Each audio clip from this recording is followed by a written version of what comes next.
अब का किस्सा है। सूरजमुखी गांव में बिट्टू नाम का लड़का अपनी बीवी छम्मो और मां के साथ रहता था। उस गांव में बिट्टू की खेती बाड़ी के लिए एक छोटी सी जमीन थी। इस साल बारिश न होने की वजह से लोगों की फसलें बंजर हो गई थीं। एक दिन बिट्टू फैमिली के साथ बैठा होता है। बेगम, आपको क्या लगता है बारिश कब होगी? अगर कई दिन तक बारिश ना हुई तो हमारा खेत भी बाकियों की तरह सूख जाएगा। बिट्टू जी, मैं भी बारिश न होने की वजह से बहुत परेशान हूँ। हम तो दुआ ही कर सकते हैं कि जल्दी को उम्मीद की किरण पैदा हो जाए और बारिश हो जाए। बिट्टू बेटा, मैं तो तेरे लिए बहुत दुआएं करती हूँ। अल्लाह तुझे जल्दी मुश्किल वक्त से निकाले और तुझे कामयाबी दे। माँ जी, ये आप ही की दुआएं हैं जो आज हमारे पास ये घर और एक खेत है। उसी गांव में मीठे नाम का लड़का अपनी बीवी नसीबो और सास के साथ रहता था। मीठा बहुत हराम था और हर टाइम सोकर ख्वाबों की दुनिया में खोया रहता था। नसीबो मेरे बेटे, तेरी किस्मत बहुत खराब है। जो तुझे एक नंबर का हराम वो काम शहर मिला। अगर तू मेरी बात मान लेती तो मैं तेरी ऐसी जगह शादी करवाती जहाँ तू आज यशी की जिंदगी गुजार रही होती। बस मत जी, मेरी आंखों पर मोहब्बत का पर्दा गया था।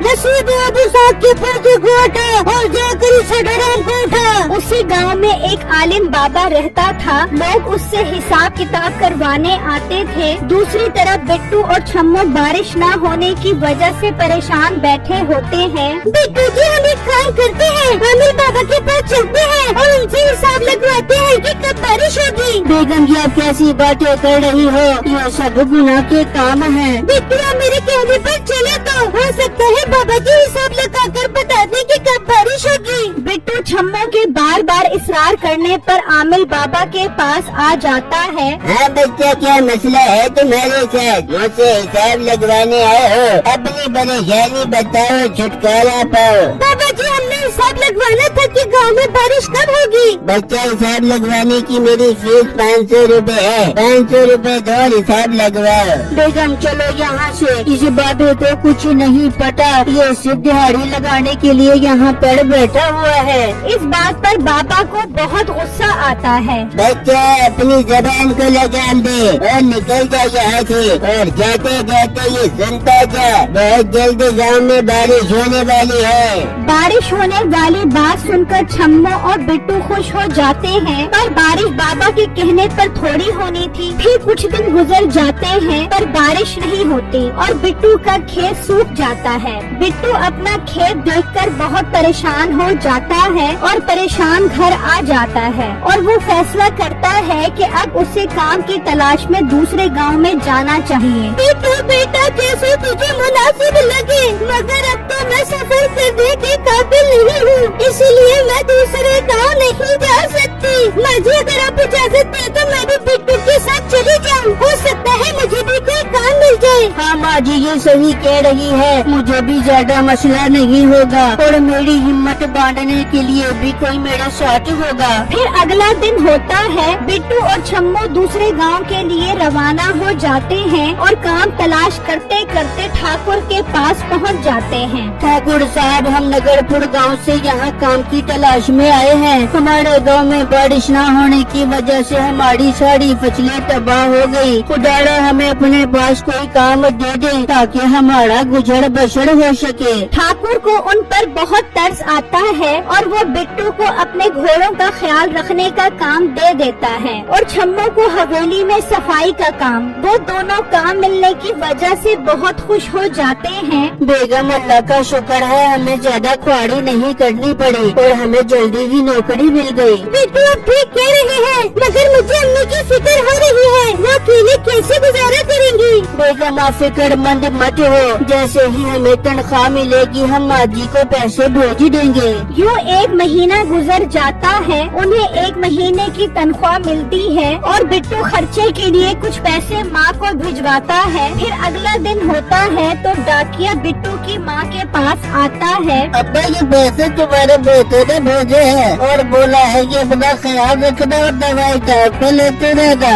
बिट्टू की माँ ये सब देखकर बहुत खुश हो जाती है। जल्द ही गांव में ये बात बहुत मशहूर हो जाती है। भाई मैंने सुना है बिट्टू दूसरे गांव में जाकर खूब पैसा कमा रहा है। हाँ यार, सुना तो मैंने भी यही है। ये उसका नसीब है कि वो अच्छे पैसे कमा रहा है। दूसरी तरफ नसीबो सब्जी लेकर जा रही होती है। अरे नसीबो, मैंने सुना है बिट्टू और छम्मो दूसरे गांव जाकर खूब पैसा कमा रही है। ये सुनकर नसीबो को बहुत गुस्सा आता है और वो गुस्से में घर आ जाती है। बेटे तू एक नंबर का हराम है, कोई काम का नहीं है तू। बेटा उसकी बीवी को देख, वो दूसरे गांव जाके खूब पैसा कमा रही है। बेगम तो बहुत गुस्से में लग रही है। दिमाग को ठंडा रख के मुझे बता कि हमें क्या करना चाहिए। बेटे मैं तो बोलती हूँ ये गाँव छोड़कर दूसरे गाँव जाकर काम करते हैं ताकि हमारी दिन भी बदल जाती। बेगम मशवरा तो तेरा बहुत अच्छा है। लगता है जबान के साथ साथ तेरा दिमाग भी खूब चलने लग गया है। फिर अगला दिन होता है। मीठा और नसीबो भी दूसरे गांव के लिए रवाना हो जाते हैं और इत्तेफाक से वो भी काम की तलाश में उसी ठाकुर के पास आ जाते हैं। ठाकुर साहब, हमने आपकी बहुत तारीफ सुनी है। आप बहुत दयालु हैं। हमें नौकरी की बहुत जरूरत है। हम बहुत मेहनती और ईमानदार हैं। अच्छा, तो तुम बहुत मेहनती हो। तो मुझे मेहनती लोग बहुत पसंद है। ये बताओ कि क्या तुम मेरे घोड़ों की चारे और पानी का ख्याल रख सकोगे? जी ठाकुर साहब, हम बहुत अच्छे से ख्याल रख सकते हैं जानवरों का। खास तौर पर घोड़ों का ख्याल रख कर हमें बहुत खुशी मिलती है। ठीक है, मेरे घोड़ों का ध्यान एक लड़का रख रहा है। तुम दोनों भी उन घोड़ों का अच्छे से ख्याल रखो। फिर मीठा और नसीबो भी घोड़े वाली जगह पर आ जाते हैं तो बिट्टू को वहाँ देखकर हैरान हो जाते हैं। अच्छा, तो मोटे तू यहाँ मुलाजमत करके पैसे कमा रहा है? हाँ मीठे भाई, मैं यहाँ बहुत मेहनत और ईमानदारी से काम कर रहा हूँ। पर आप लोग यहाँ क्या करने आए हो?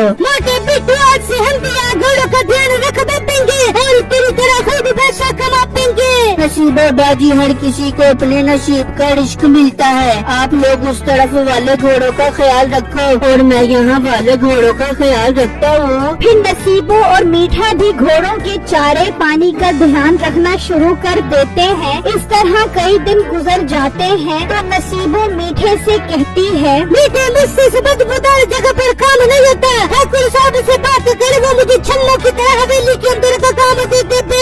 ठीक है बेगम, मैं ठाकुर साहब से बात करता हूँ। फिर मीठा ठाकुर साहब के पास आकर अपनी बीवी को हवेली के अंदर काम दिलवाने का बोलता है तो ठाकुर मान जाता है। फिर नसीबो भी छम्मो के साथ हवेली के अंदर सफाई का काम करने लग जाती है, जबकि मीठा और बिट्टू घोड़ों की देखभाल का काम करते हैं। ठाकुर जब बिट्टू के काम की तारीफ करता है तो मीठे को बहुत गुस्सा आता है और यही हाल नसीबो का भी होता है। नसीबो, तुम्हें अभी तजर्बे की काफी जरूरत है। छम्मो तो अत्ती के साथ ही काम सीख गई थी। कोई बात नहीं मालकिन, नसीबो बाजी भी आहिस्ता आहिस्ता सीखेंगी। इस तरह कई दिन गुजर जाते हैं। मीठा और नसीबो काम से उकता जाते हैं। मीठा, मैं सोच रही थी हम क्यों न अपने गाँव वापस चले जाते। बेगम, ये तो तूने मेरे दिल की बात की है। हम ऐसा करते हैं, ये महीना पूरा होते ही अपनी तनख्वाह लेकर वापस गाँव चले जाएंगे। मीठा तो ठीक कह रहे, हम पूरे महीने की तनख्वाह लेके अपने गाँव वापस जा देंगे। फिर अगला दिन होता है। नसीबो कमरे में सफाई कर रही होती है तो मालकिन आती है और सोने के कंगन अलमारी में रख देती है। नसीबो खड़ी ये सब देख रही होती है। फिर रात होती है। नसीबो मीठे के पास आती है और सोने के कंगन का बताती है। वाह बेगम, क्या कमाल की खबर लाई है। अगर हम वो कंगन पाने में कामयाब हो गए तो हमारे तो दिन ही बदल जाएंगे और हम घर बैठकर खाएंगे। मीठे, अगर हम पकड़े गए तो? बेगम, ऐसा कुछ नहीं होगा। हम चोरी करेंगे और सारा इल्जाम मोटे बिट्टू और छम्मो पर लगा देंगे। मीठे, क्या कमाल का प्लान बताया तूने, हम ऐसा ही कर देंगे।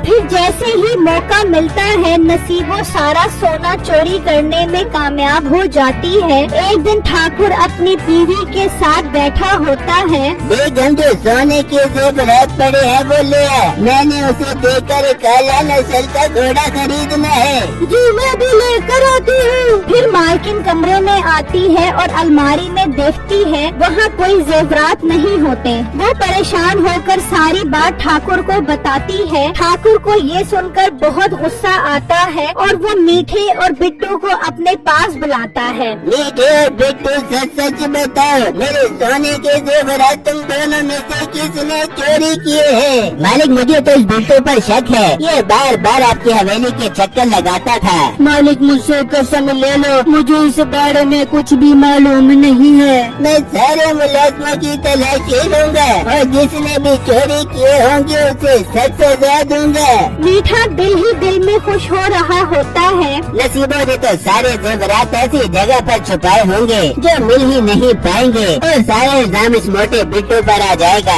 दूसरी तरफ मालकिन नसीबो और छम्मो को बुलाती है। देखो छम्मो और नसीबो, तुम दोनों ही घर की सफाई करते हो, जेवरात तुम दोनों में से किसी एक ने चोरी किए होंगे। मालकिन मैं हलाल कमाने पर यकीन रखती हूँ, चाहे तो आप मेरे कमरे की तलाशी ले लें। यहाँ नसीबो दिल ही दिल में खुश हो रही होती है। अभी तक तो एक दिन मेरे कमरे से वो सारा सोना उठाकर ठाकुर के खेत में छुपा दिया है बेका।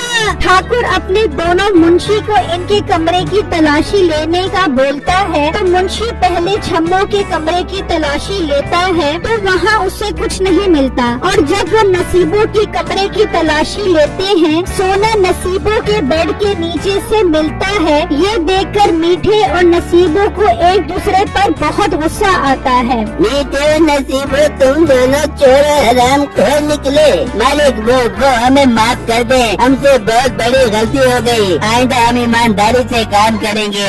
ईमानदारी के बच्चे, तुम दोनों को तो मैं ऐसी सजा दूंगा कि तुम याद रखोगे। और बेटे और जम्मो, तुम दोनों मुझे माफ कर दो कि मैंने तुम दोनों की ईमानदारी पर शक किया। मालिक ऐसा बोलकर हमें शर्मिंदा न करें, हमने आपका नमक खाया है, हम नमक हरामी करने का सोच भी नहीं सकते थे। ठाकुर बिट्टू और छम्मो से बहुत खुश होता है। बिट्टू, मैं अपने घोड़ों में से एक घोड़ा तुम्हें इनाम में देता हूँ, तुम इस घोड़े को सवारी बनाकर पैसे कमाओ। ये सुनकर बिट्टू और छम्मो बहुत खुश हो जाते हैं और वो घोड़ा लेकर दूसरे गांव निकल पड़ते हैं। जबकि मीठे और छम्मो की ये सजा थी कि वो अब सारी जिंदगी बगैर तनख्वाह के घोड़ों की देखभाल